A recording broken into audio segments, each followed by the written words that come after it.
Jake Morrison stared at the control panel of his patrol ship and wondered why he even bothered getting up each morning. For 12 years he had been flying the same boring routes around the outer rim of human space. While other officers got promoted and commanded big fleets, Jake stayed stuck with his small crew on a ship that barely qualified as military grade. The communication system buzzed with an urgent message. Jake pressed the accept button and saw the face of Admiral Brooks appear on his screen. The old man looked tired and sad. "Commander Morrison, I need you to return to Earth Station immediately. We have received news about Admiral Ryan Carter." Jake felt his stomach drop. Everyone in the human military knew about Ryan Carter. He was the greatest war hero humanity had ever produced. Carter had defeated alien fleets, saved entire worlds, and earned respect from species across the galaxy. Jake had served under Carter once during a joint operation 5 years ago, but he doubted the great admiral even remembered him. "What happened to Admiral Carter, sir?"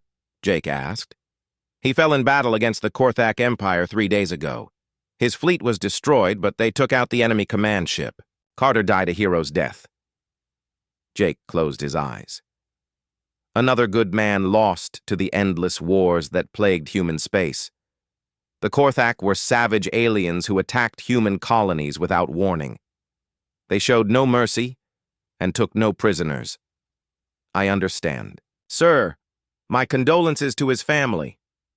"That's why you need to return to Earth Station, Morrison. There's something you need to see." The trip back to Earth Station took 18 hours. Jake spent most of that time wondering why Admiral Brooks wanted to see him personally. Maybe they were finally giving him a better assignment. Maybe Carter's death had created opportunities for promotion. Earth Station buzzed with activity when Jake arrived. Military personnel rushed through the corridors, and the docking bays were full of warships. The war against the Korthak was getting worse, and humanity needed every ship and every soldier they could find. Admiral Brooks met Jake in his office. The walls were covered with pictures of famous battles and decorated officers. Jake felt small and unimportant in this room full of military history. "Sit down, Morrison. What I'm about to show you will change your life." Brooks activated a holographic projector. The image of Ryan Carter appeared in the center of the room. Even as a recording, Carter looked impressive. He was tall and strong, with the kind of presence that made people want to follow him into battle. "If you're watching this message, it means I'm dead," Carter's hologram said. "I've recorded this for Commander Jake Morrison, and I hope it reaches him in time." Jake's mouth fell open. Why was the great Ryan Carter making a personal message? For him? "Jake, I remember you from the Titan VII operation. You saved my flagship with that brilliant flanking maneuver. Most officers would have followed standard procedures and gotten us all killed. But you saw something different. You saw the solution nobody else could see." Jake remembered that day. Carter's ship had been surrounded by enemy vessels, and the standard rescue plan would have taken too long. Jake had suggested using an asteroid field to hide their approach. It was risky and against regulations, but it worked. "I've been watching your career since then, Jake. You have a gift for strategy that most people never develop. The problem is that you've been stuck in positions that don't let you use that gift." Carter's hologram paused and looked directly at Jake, as if the dead admiral could see him across time and space. "I'm about to tell you something that will sound impossible, but it's true. There's an ancient law that governs all military forces in this galaxy. When a warrior of sufficient rank dies in battle, they can choose to pass their position and holdings to their designated heir. This law is older than human civilization, and it's recognized by every major species." Jake looked at Admiral Brooks, who nodded grimly. "I've chosen you as my heir, Jake Morrison. That means you inherit my military rank, my personal fleet, my territories, and all my possessions. You also inherit my wife, Victoria Kane, if she chooses to accept the arrangement." The hologram flickered as Carter continued.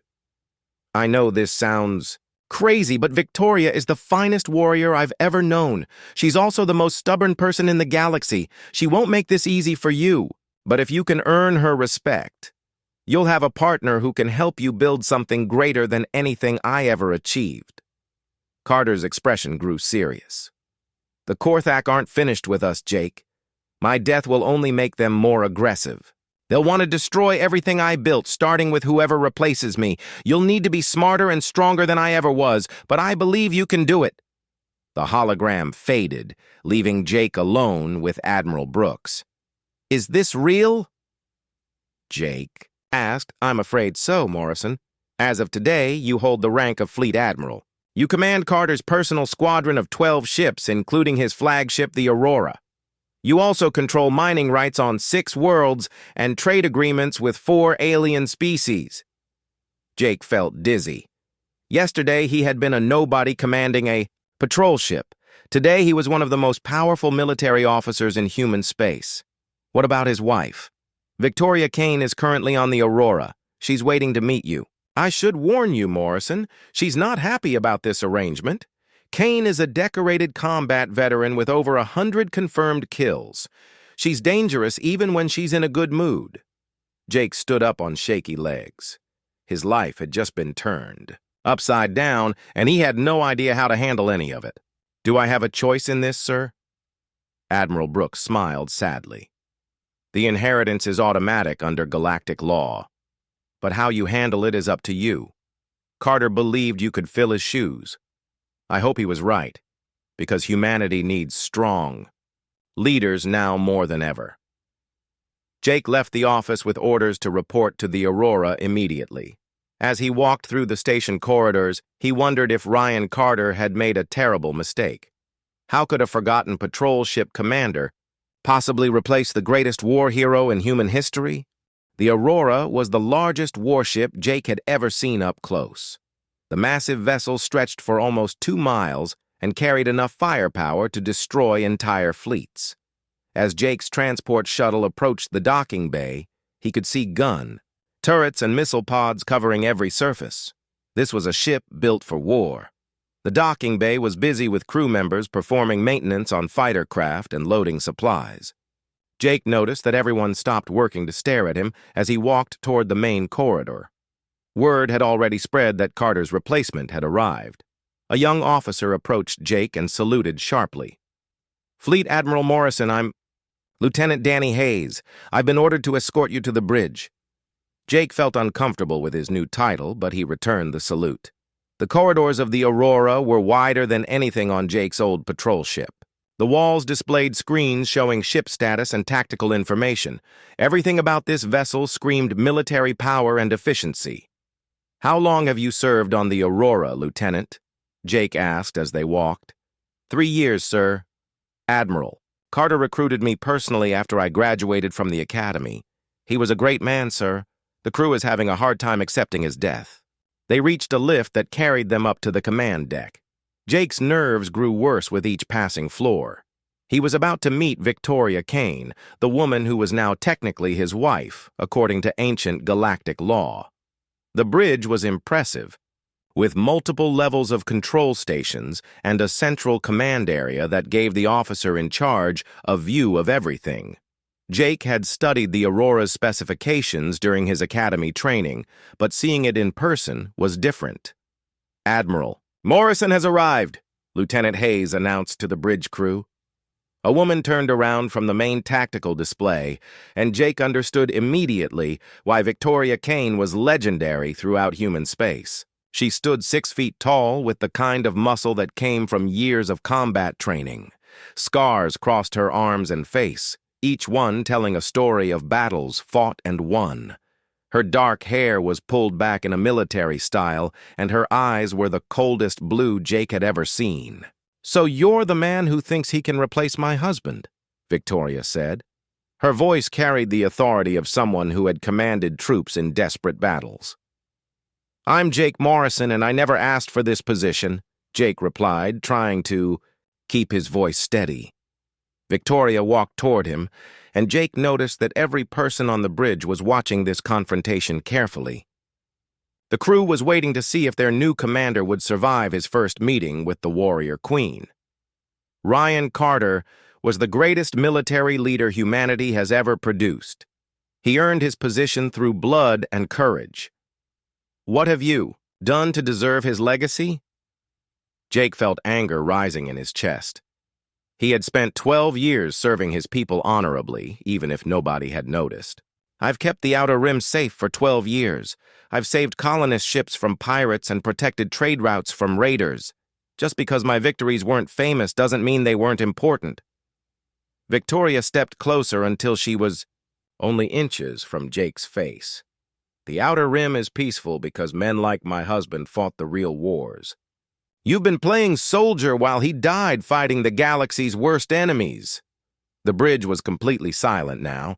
Jake realized that this conversation would determine whether the crew would accept him or rebel against his authority. You're right, Jake said quietly. I never fought battles like your husband did, but I kept people alive, and that matters too. Victoria looked surprised by his honesty. She had expected him to make grand claims about his military prowess. Before she could respond, alarms began sounding throughout the ship. A communications officer called out from his station. Admiral, we're receiving a distress signal from the Colony World New Boston. They're under attack by Korthak raiders. Jake moved toward the tactical display, his mind already working on the problem. New Boston was a farming world with minimal defenses. If the Korthak were attacking civilians, time was critical. How many enemy ships? Jake asked. Sensors show 3 Korthak destroyers, sir. They're bombarding the main settlement. Victoria moved to stand beside Jake at the tactical display. The standard response would be to jump in with all guns blazing. Carter would have charged straight at them and overwhelmed them with firepower. Jake studied the tactical information. The Korthak ships were positioned around New Boston in a defensive formation. A direct attack would work, but it would take time to break through their lines. Time the colonists didn't have. What if we don't attack them directly? Jake said, thinking out loud. Explain, Victoria demanded. Jake pointed to the display. The Korthak ships are focused on the planet. They're not expecting an attack from behind. If we jump in close to the planet and pretend to be a damaged freighter, they might ignore us long enough for us to get into position. Victoria frowned. That's a dangerous gamble. If they see through the deception, we'll be trapped between them and the planet. But if it works, we can disable their engines before they realize we're a threat. Without engines, they can't escape or maneuver. The bridge crew listened to this discussion with intense interest. This was their new commander's first tactical decision, and it would show them what kind of leader he was. Victoria stared at Jake for a long moment. Then she turned to the crew. You heard him. Set course for New Boston and prepare the deception protocols. Engineering, I want our energy signature to match a damaged cargo vessel. The next 30 minutes were the most stressful of Jake's life. The Aurora jumped into the New Boston system disguised as a crippled freighter. The Korthak ships barely glanced at them as they limped toward the planet. When they were in perfect position, Jake gave the order to attack. The Aurora's weapons came online and fired at the engine sections of all 3 enemy ships. The Korthak were caught completely off guard. Within minutes, all 3 enemy vessels were disabled and drifting helplessly in space. The colonists on New Boston were safe, and not a single human life had been lost. Victoria turned to Jake with something that might have been respect in her eyes. That was well done, Morrison. Carter would have admired the strategy. Thank you, Jake said, feeling relieved that his plan had worked. Don't let it go to your head. One victory doesn't make you worthy of commanding this ship or inheriting my husband's empire. But as the crew celebrated their successful mission, Jake noticed that Victoria was no longer looking at him with open hostility. It was a small step, but it was progress. Later that evening, Victoria found Jake in Carter's old quarters, which were now his. She entered without knocking and sat down across from his desk. I intercepted a communication from the disabled Korthak ships, she said. They were reporting to their command about Carter's death. It seems they're planning something big in response. Jake looked up from the reports he was reading. What kind of something big? the kind that could destroy everything Ryan built. You need to understand, Morrison, to the Korthak, killing Carter wasn't just a military victory. It was a religious triumph. They believe his death proves their gods are stronger than ours. Victoria's expression grew darker. They're going to come for us, and when they do, they'll bring everything they have. Jake discovered that inheriting Ryan Carter's position meant much more than commanding a warship. The next morning, Victoria led him to Carter's private office, where data screens covered every wall. Each screen showed different aspects of the vast empire Carter had built. "This is the real weight of what you've inherited," Victoria said, activating the main display. Ryan didn't just command military forces. He controlled trade routes, mining operations, diplomatic agreements, and the loyalty of millions of colonists. Jake stared at the information flowing across the screens.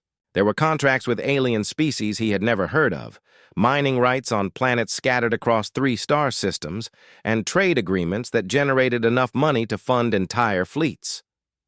How did Carter manage all of this? Jake asked. He didn't sleep much, Victoria replied, and he had help from people who understood politics and economics better than he did. You'll need that same help if you want to keep this empire from falling apart. The first crisis came within hours. A delegation of merchants from the Zephyr Trading Company arrived, demanding to speak with Carter's successor. They were angry about a shipping contract that was supposed to deliver rare metals from the Kepler mining worlds. Admiral Carter guaranteed us exclusive access to those mining operations, the lead merchant said. He was a thin man with nervous eyes who kept glancing at Victoria as if she might attack him. Our company has invested millions of credits based on that agreement. Jake looked at the contract documents, but the legal language was confusing. He had never dealt with commercial agreements before. The mining rights are valid, Jake said carefully, but I need to understand the current situation on those worlds. The situation is simple, another merchant interrupted. We need those metals, or our company will fail. Thousands of jobs depend on this contract. Victoria stepped forward. Admiral Morrison will review all existing agreements and make decisions based on current circumstances. You'll have your answer within 48 hours. After the merchants left, Jake felt overwhelmed. I have no idea how to handle business negotiations. Then you need to learn quickly, Victoria said, or find people who can teach you. The learning process was brutal. Jake spent days studying trade agreements, mining reports, and diplomatic treaties. He discovered that Carter's empire was like a complex machine where every part depended on every other part. If one piece failed, the whole system could collapse. The worst part was dealing with the human colonists who had looked to Carter as their protector and leader. Representatives from dozens of worlds sent messages asking about their future. Some wanted military protection from alien raiders. Others needed help with food shortages or medical supplies. All of them expected Jake to solve their problems just as Carter had done. I can't be responsible for all these people, Jake told Victoria one evening as they reviewed requests for assistance. I'm a military officer, not a governor. Carter felt the same way when he started, Victoria said, but he learned that military power without civilian support is useless. These colonists trust human leadership because Carter proved that we could protect them and help them prosper. Jake was beginning to understand the enormous responsibility he had inherited. Carter had not just been a military commander. He had been the leader of a human civilization that stretched across multiple star systems. The pressure increased when intelligence reports confirmed Victoria's warnings about the Korthak. Enemy scout ships had been spotted near human territories, and intercepted communications suggested they were planning a massive offensive. They're not just coming for military targets, Victoria explained during a strategy meeting. The Korthak want to destroy everything Carter built. They see his empire as a symbol of human strength that needs to be eliminated. Jake studied the intelligence reports with growing concern. The Korthak were massing ships from across their territory. This would be the largest alien fleet ever assembled against humanity. How did Carter prepare for threats like this? Jake asked. He built alliances with other species who had reasons to oppose the Korthak, Victoria replied. But those alliances were personal relationships based on respect for Carter's reputation. They might not extend to his successor. Jake realized he needed to think differently than Carter had. Where the great admiral had relied on his personal reputation and military might, Jake would need to find other advantages. He started by analyzing the structure of Carter's empire from an engineering perspective. Jake's background in ship systems and technical problems gave him a different way of looking at strategic challenges. "What if we're approaching this wrong?" Jake said during another late-night strategy session. Carter built this empire like a military organization with clear command structures. But what if we made it more like a network where every part supports every other part? Victoria looked interested. "Explain." Jake activated a holographic display showing human territories and their alien neighbors. Carter made alliances based on military necessity. But what if we offered our neighbors something they actually want? Technology, trade opportunities, shared research projects. That would mean sharing human advantages with potential enemies, Victoria pointed out. Or it would mean creating partnerships that make war less attractive than cooperation, Jake replied. Their first test case came when representatives from the Salvek Confederation requested a meeting. The Salvek were reptilian creatures who had remained neutral in most conflicts, but they had advanced stealth technology that could be valuable against the Korthak. Victoria was skeptical of the meeting. Carter never trusted the Salvek. They're too secretive and unpredictable. Maybe that's because he never gave them a reason to trust us, Jake suggested. The Salvek delegation arrived on a sleek ship that was barely visible to sensors. Their leader, Ambassador Shenthar, was an impressive creature with golden scales and intelligent yellow eyes. "We have heard of Admiral Carter's death," Shenthar said in careful English. "We also hear that his successor faces the same enemies that threaten our people." Jake leaned forward with interest. "The Korthak threaten Salvek territories too?" "The Korthak believe that all other species should serve them or be destroyed. They have attacked our outer colonies and enslaved our people. We have remained neutral because we lack the strength to fight them alone." This was the opportunity Jake had been hoping for. What if we combined our strengths? Human weapons and ships with Salvek stealth technology. Victoria looked alarmed, but Shenthar's eyes brightened with interest. Such cooperation would require trust between our species, the Salvek ambassador said. "Your predecessor believed only in human superiority." "I'm not my predecessor," Jake replied. "I believe in human survival, and that might require learning from our neighbors." The negotiations took 3 days, but they resulted in humanity's first formal alliance with a non-human species. The Salvek would share their stealth technology in exchange for human defensive weapons and medical supplies. Victoria was quiet. For a long time after the Salvek delegation departed, "Carter would never have made that deal," she finally said. "Is that good or bad?" Jake asked. Victoria looked at him with an expression he couldn't read. "I'm not sure yet, but it's definitely different." Jake was beginning to realize that he would never be the kind of leader Carter had been, but maybe he could be the kind of leader that humanity needed now. The question was whether he would have enough time to prove it before the Korthak arrived with their war fleet. 3 weeks after the Salvek alliance was signed, Jake received news that changed everything. The human colony world of Haven's Rest had gone silent. All communication with the planet had stopped, and the automated defense platforms were not responding to signals. "It has to be the Korthak," Victoria said as they studied the tactical situation. "Haven's Rest is too well defended for pirates or raiders to take out completely."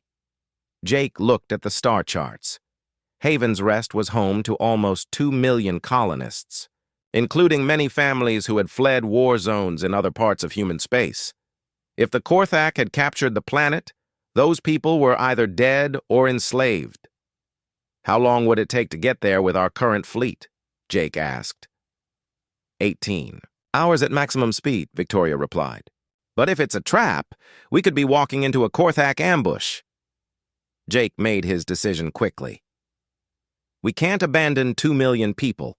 Prepare the fleet for immediate departure, but send a message to our Salvek allies. If they want to test our new partnership, this is their chance. The response from the Salvek came within an hour. 3 of their stealth ships would meet the human fleet at the edge of the Haven's Rest system. Ambassador Shenthar himself would be commanding the Salvek forces. Victoria was nervous about depending on alien allies in combat.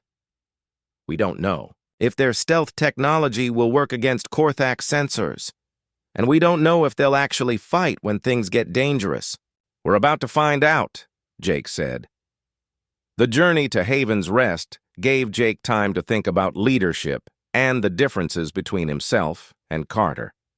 The Great Admiral had always fought alone, depending on human strength and courage to win battles.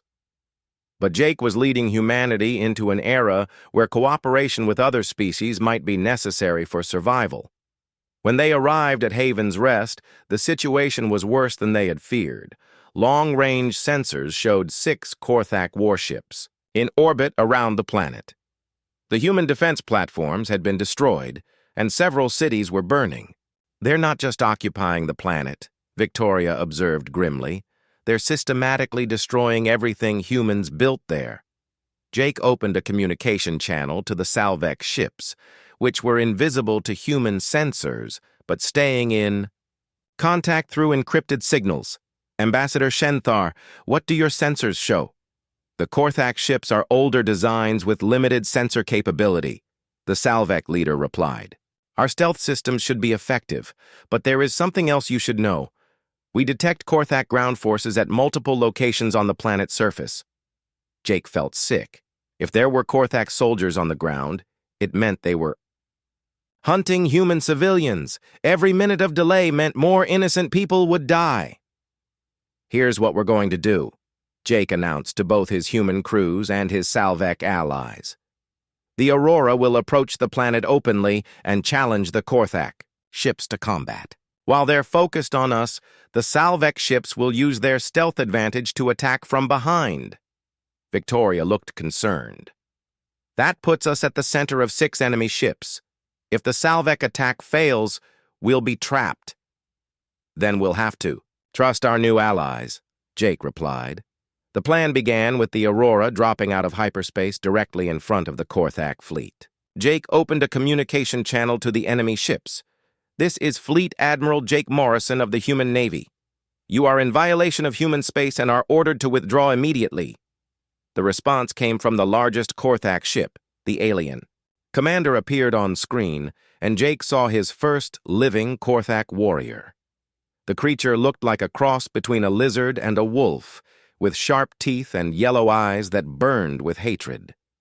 I am War Leader Thokdan of the Korthak Empire. You are the weak human who thinks he can replace the great Carter. I will enjoy killing you slowly. Carter is dead, but humanity lives on, Jake replied.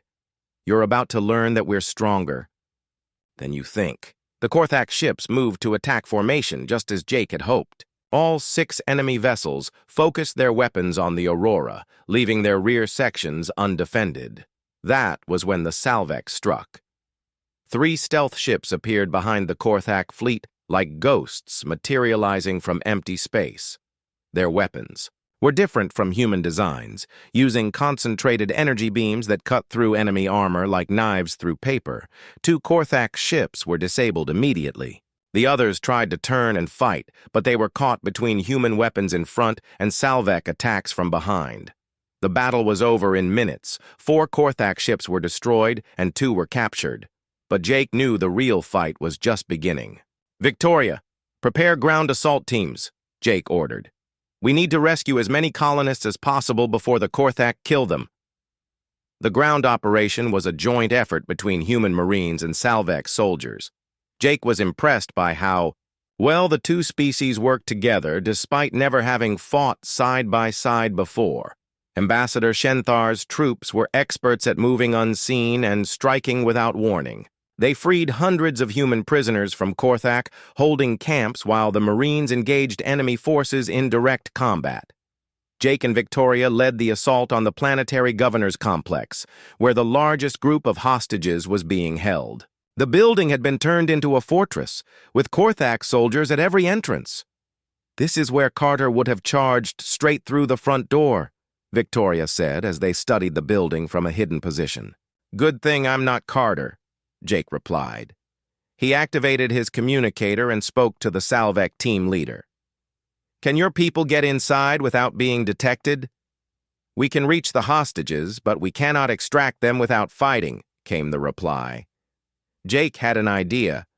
"What if you don't have to extract them? What if you just had to keep them safe while we drew the guards away?" The plan worked perfectly.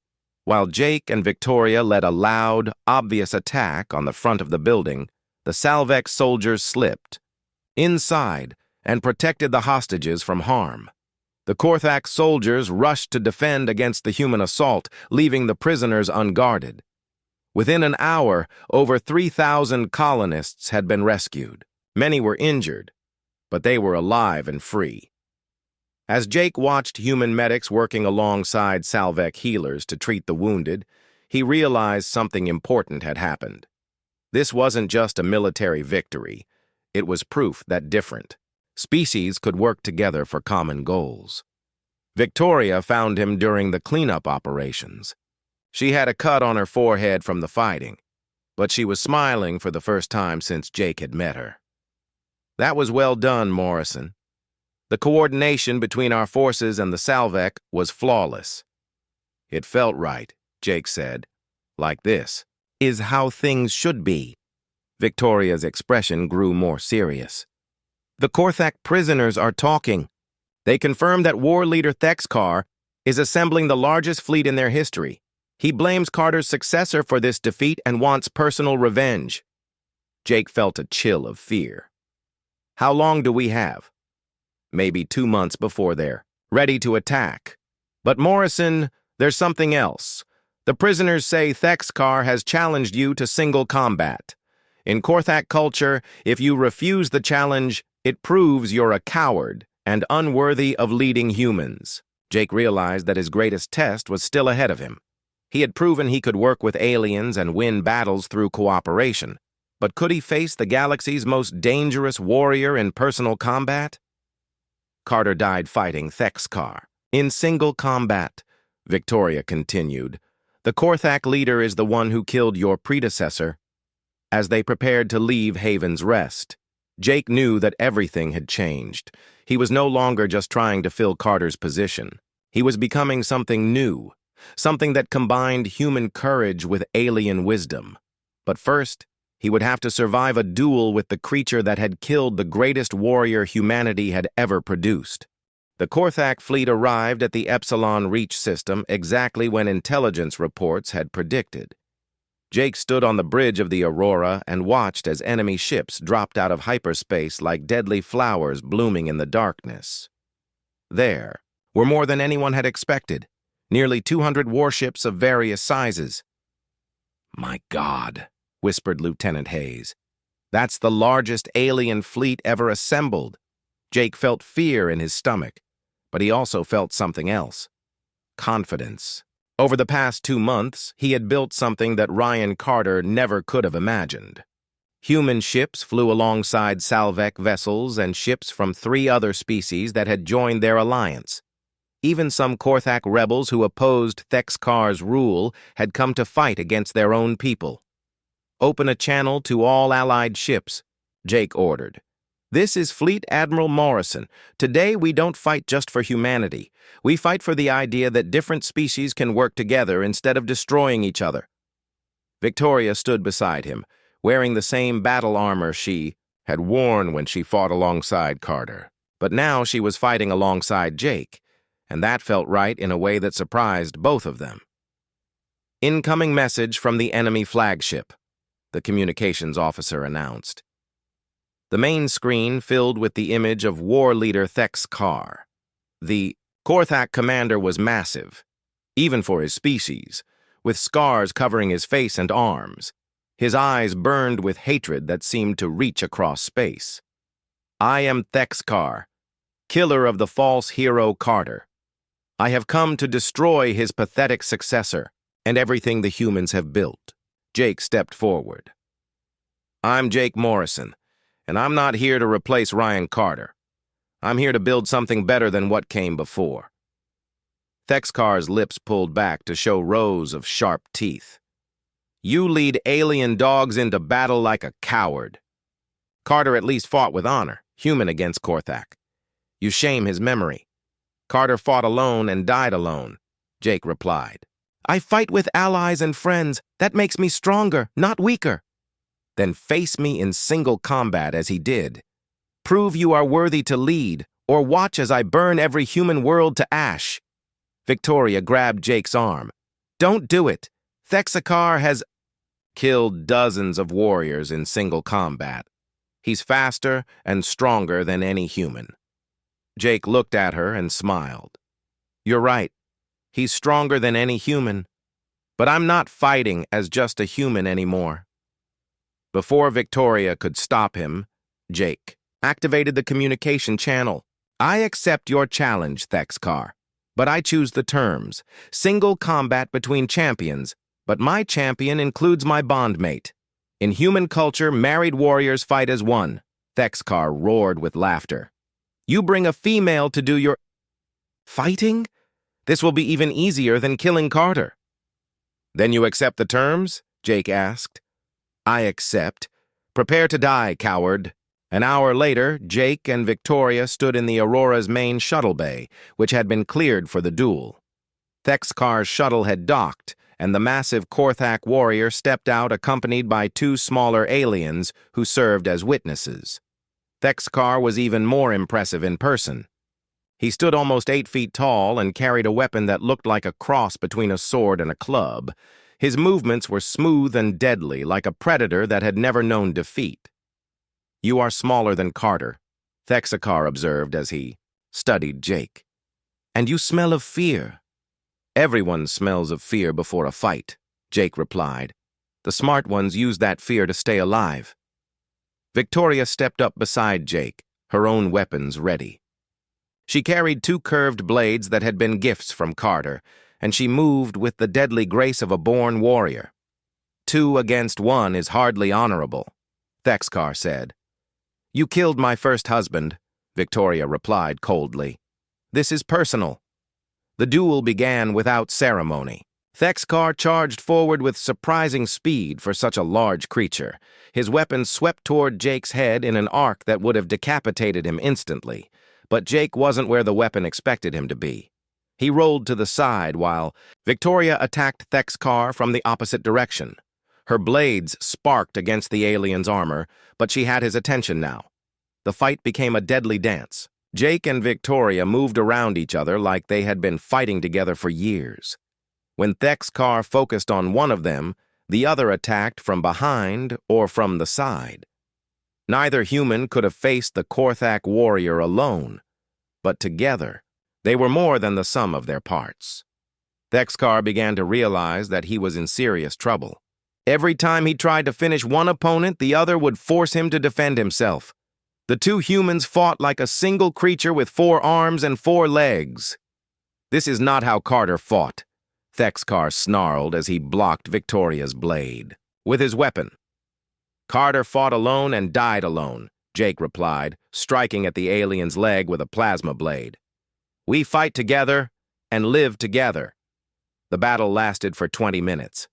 Thex-Kar was stronger and more experienced, but Jake and Victoria were smarter and better coordinated. Slowly, they wore down the alien warrior with cuts and burns that individually were minor, but collectively were devastating.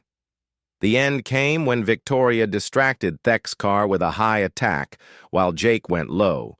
The alien blocked Victoria's blades, but couldn't stop Jake's weapon from finding the weak point in his leg armor. Thex-Kar fell to one knee, and Victoria's second strike found his throat. The greatest warrior in Korthak history died on the deck of a human ship, killed not by superior strength, but by superior teamwork. The Korthak witnesses stared in shock at their dead leader. Then one of them spoke in broken English. By ancient law, Thexkar's death ends this war. The fleet will withdraw. Jake helped Victoria to her feet. Both of them were bleeding from multiple wounds, but they were alive and victorious. Is it really over? Victoria asked. This part is, Jake replied. But there's a lot more work to do. Over the following weeks, Jake discovered that Thexkar's death had consequences that reached far beyond ending the immediate threat. The Korthak Empire began to fragment as different factions fought for control. Many Korthak colonies decided to join Jake's alliance rather than face continued civil war. The other alien species that had remained neutral began to take notice of what humanity and its allies had accomplished. Delegations arrived from across the galaxy, seeking trade agreements and defensive pacts. Victoria found Jake in Carter's old office 6 months after the duel. The room had been redecorated to reflect its new occupant, instead of displays showing military might. The walls now showed trade routes, diplomatic agreements, and joint research projects. The Centauri Republic wants to join our alliance, Victoria reported. That would give us access to their manufacturing capabilities. Jake looked up from the reports he was reading. Marriage to Victoria had been arranged by ancient law, but it had grown into something real and strong. She was no longer just Carter's widow or Jake's inherited wife. She was his partner in building something new. What do you think? Jake asked. I think Ryan would be proud of what you've built, Victoria replied. You've taken his empire and turned it into something he never could have imagined. Jake stood up and walked to the window that looked out at the fleet anchored around Earth. Station. Human ships flew alongside vessels from 6 different species. The alliance had grown beyond anyone's expectations. I couldn't have done any of this without you, Jake said. Victoria smiled. That's the point. Carter tried to do everything alone. You understand that real strength comes from working together. Jake nodded. He had inherited Carter's position, his empire, and his warrior queen. But he had built something entirely new from those foundations. Where Carter had ruled through military might and personal reputation, Jake led through cooperation and shared goals. The galaxy was changing. Old enemies were becoming new allies. Different species were learning to work together instead of fighting each other. And at the center of it all was a man who had once been forgotten on a patrol ship at the edge of human space. Jake Morrison had not become the new Ryan Carter. He had become something better. He had become the leader that the galaxy needed for its future, not its past. The hero had fallen in battle, but from his legacy had risen something greater than any single warrior could ever be. The age of cooperation had begun, and humanity would never stand alone again.